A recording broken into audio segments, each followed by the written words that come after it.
Hello class 10 students, आप लोगों की डेट शीट अनाउंस हो गई है। 17 फरवरी से मैथ्स के एग्जाम के साथ बोर्ड एग्जाम्स स्टार्ट हो रहे हैं और 3 मंथ्स बचे हैं। तो हम लोगों ने सोचा आपको इन 3 मंथ्स के लिए एक अच्छी सी स्ट्रैटेजी दे दी जाए जिससे आपके मार्क्स इंप्रूव हो सके। बट स्ट्रैटेजी पे चलने से पहले मैं आप लोगों से एक सवाल पूछना चाहता हूं, क्या आप अच्छे मार्क्स लाना चाहते हो?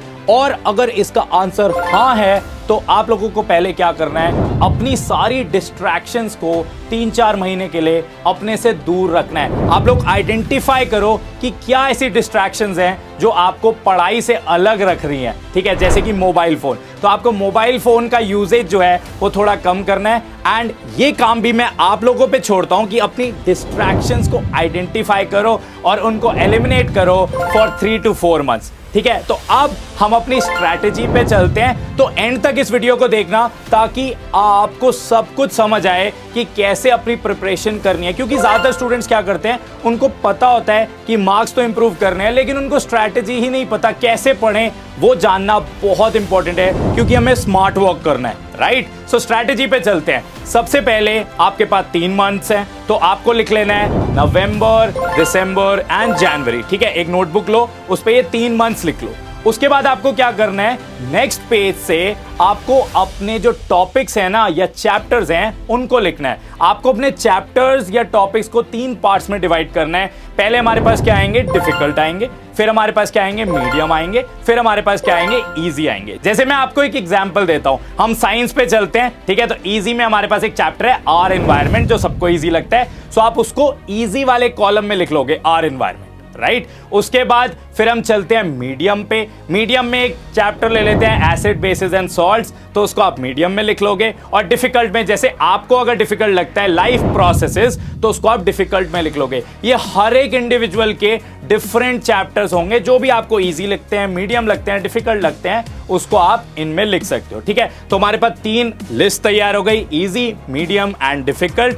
फिर आपको क्या करना है, 10 to 12 डेज जब भी आप स्ट्रैटेजी को स्टार्ट करो, विद इन 10 to 12 डेज आपको अपने इजी जो चैप्टर्स है ना उनको पहले कंप्लीट करना है, ठीक है। तो इजी जो भी पूरी लिस्ट है उसको कंप्लीट कर लो। 10-12 डेज का आपके पास टाइम है। उसके बाद 10 to 15 डेज में अपने मीडियम चैप्टर्स को कवर करो। तो हम इजी, मीडियम फिर डिफिकल्ट पे जा रहे हैं। तो इससे फायदा क्या होगा, जब आप अपने इजी चैप्टर्स खत्म कर लोगे ना तो आपको बहुत अच्छा लगेगा, एक सेटिस्फैक्शन मिलेगी। आपको लगेगा यार बहुत आसानी से हम अपने सिलेबस को कवर कर सकते हैं और बहुत बड़ा चंक एक आपके सिलेबस का पूरा हो जाएगा, क्योंकि ज्यादातर चैप्टर्स शायद आपको इजी लगते होंगे, ठीक है। तो आपने इजी कंप्लीट कर लिया, आपको लगेगा यार इजी तो कंप्लीट हो गया है, फिर आप मीडियम पे चलोगे। तो 1 मंथ के लिए आप इजी, मीडियम और डिफिकल्ट का जितना पोर्शन हो सके उसको कवर करने का ट्राई करो, राइट। तो ये हो गई आपकी नवंबर की स्ट्रैटेजी। अब हमें पढ़ना कैसे है, तो आपको 3 स्टेप्स फॉलो करने हैं। पहला स्टेप है स्टडी। देखो, स्टडी का कोई शॉर्टकट नहीं होता, तो आपको पढ़ना है। आपकी हेल्प के लिए हमारी एक सीरीज है प्रेप जोन, जिसमें हमने पूरे चैप्टर्स ना 1 या 2 वीडियोस में कवर किए हैं। तो उसको आप देख सकते हो और उसको देख के आप पढ़ सकते हो। पढ़ने के बाद आपको क्या करना है, सेकंड स्टेप को फॉलो करना है, जिसमें आपको नोट्स बनाना है। क्योंकि अभी हमारे पास टाइम है, तो अपने नोट्स बनाने की आदत डालो। Make your own notes so that you can go to them and you can revise, ठीक है। तो पहले क्या करना है, पढ़ना है, फिर आपको नोट्स बनाने हैं। थर्ड स्टेप हमारा क्या है कि आपको इंपॉर्टेंट क्वेश्चंस करने हैं और आपको ये प्रेफरेंस रखनी है कि आप PYQs करो। What are PYQs?